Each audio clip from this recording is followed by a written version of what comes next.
간맨 에세이. 사람끼리 안 맞아서 부대낄 때는 어찌할꼬.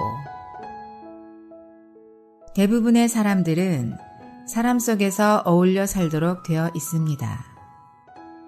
그런데 함께 사는 사람들 사이에서 불화가 있으면 힘들어집니다.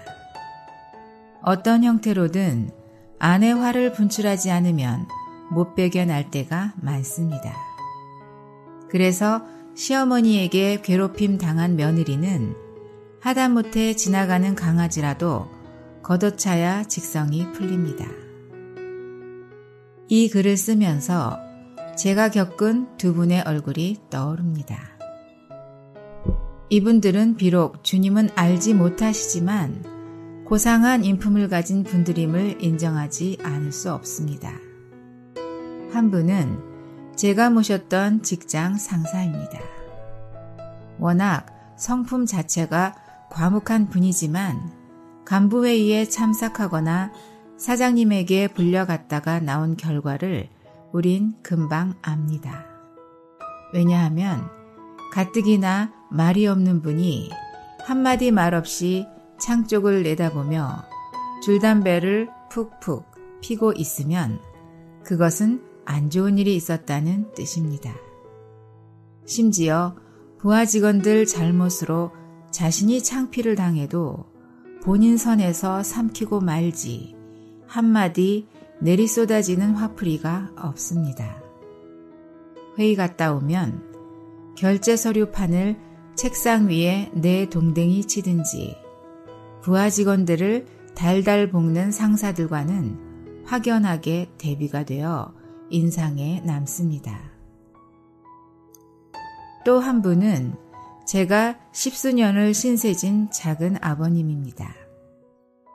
새마을금고 이사장, 동네 통장 일을 맡아보시면서 별사람, 별일을 다 겪을 수밖에 없습니다.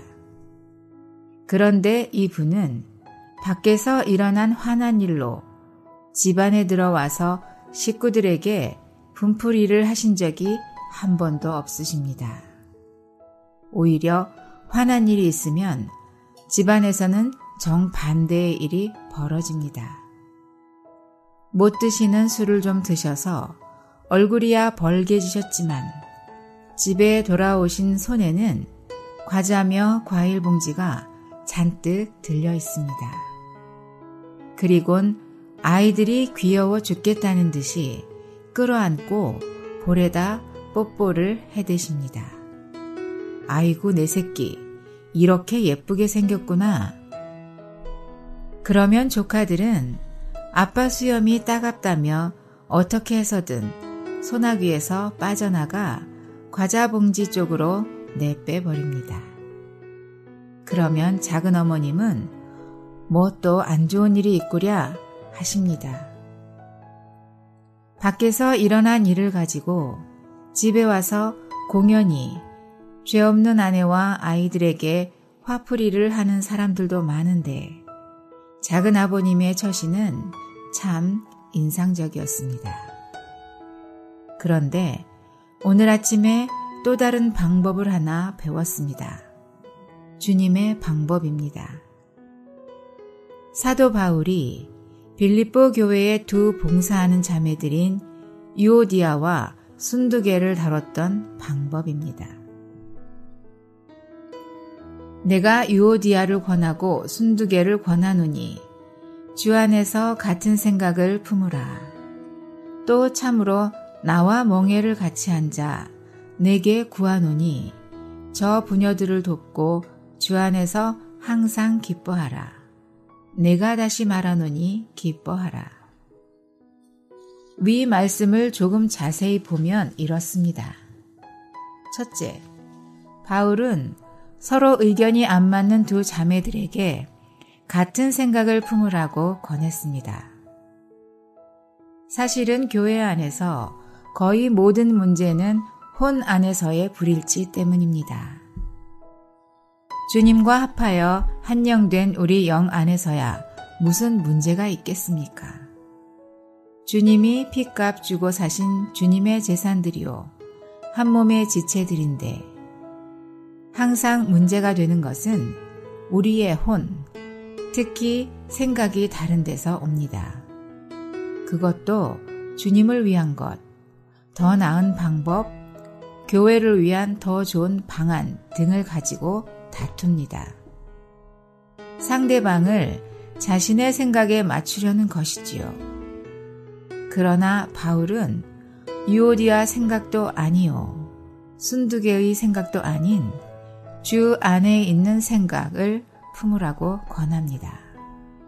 그렇다면 도대체 빌립보서 4장 2절이 말하는 같은 생각은 어떤 것일까요? 같은 단어들이 쓰인 빌립보서 2장 2절, 고린도전서 1장 10절, 로마서 12장 16절, 15장 5절, 고린도후서 13장 11절 등의 전후 문맥을 볼 때 그것은 그리스도 자신을 알고 체험하는 것이라고 말할 수 있을 것입니다. 그토록 죽자 사자 대립되고 다투는 대상이 과연 그리스도냐 아니냐만 분별해도 분쟁의 50%는 해결된다는 것입니다. 설거지물이 뜨거워야 하는가, 차야 하는가는 분명히 그리스도가 아닙니다. 오, 얼마나 많은 때 우리는 그리스도 아닌 것을 두고 살얼음판 형국을 연출해내는지요. 두 번째, 주변의 지체들은 분쟁 있는 두 사람을 도와야 합니다. 저는 처음에 복음에 나와 함께 힘쓰던 저 부녀들을 돕고 라는 말씀에서 돕고의 의미를 물질적인 도움을 주라는 뜻으로 알았습니다. 그러나 좀 더 자세히 들여다볼 때 돕고의 본 뜻은 두 자매들이 한 생각을 품어 하나 되도록 도와주라는 것이었습니다. 그러면 그렇지, 가까이 건축하는 사람과 불화가 있으면 밥맛도 없어지고 만사가 다 귀찮고 시들해지는데, 이런 근본적인 문제들을 해결하도록 돕는 것이 진짜 돕는 것입니다.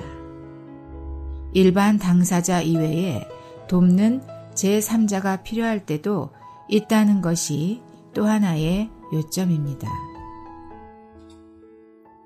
세 번째, 무조건 기뻐하는 것입니다. 어떤 분은 지금 내 속이 아닌데 기뻐하게 생겼냐? 맘 편한 사람들 이야기하고 있다. 또 어떤 분은 뭐 기뻐할 일이 있어야 기뻐하지 라고 생각하실 것입니다.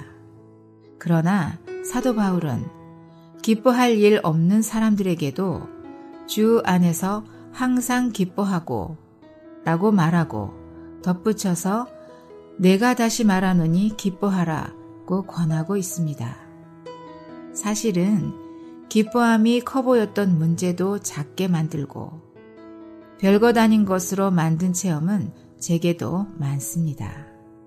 그래서 빌립보서 4장 4절에 대한 다음과 같은 주석을 저는 깊은 속에서 아멘합니다. 위 말은 기뻐함이 하나 될 수 있는 힘을 우리에게 주기도 하고, 남에게 관용하고 염려에서 벗어나며 평강을 따라서 움직이게 하고, 교회 안에 주님이 주신 풍성들을 누리고 본받아 살게 하는 비결이라는 말입니다. 사실은 저도 오늘 아침에 별로 기쁜 일이 없었는데 주님께 나아가 자신의 존재를 열며 특히 찬송을 크게 소리내어 반복해서 부르니 영이 만져지고 해방되고 기쁨이 생겼습니다. 오늘 아침 제가 누린 찬송이 무엇이냐고요? 기도의 의미에 대한 찬송이었는데 1절은 이렇게 시작됩니다. 부서진 자가 주께 드리는 영 안에 타는 거룩한 향기, 성령에 의해 불붙여져서 믿음의 호소로서 전달돼. 또 3절은 상승 기류와 같은 기도가 이슬비 주어 강물 만드네. 마른 땅 위에 흘러갈 때에 사막이 장미처럼 피리라. 마지막 6절은 주여 내 영에 역사하시어 나에게 기도 가르치소서. 내 안에 계신 그리스도가 하늘에 주께 기도하도록 이라고 되어 있습니다. 주여 아멘 그리하소서. 우리에게 기도를 가르치소서. 또한 매일의 시작부터 기쁨을 얻게 하시고 우리 모두가 그리스도 자신만을 얻기를 생각하도록 서로 돕게 하소서. 아멘.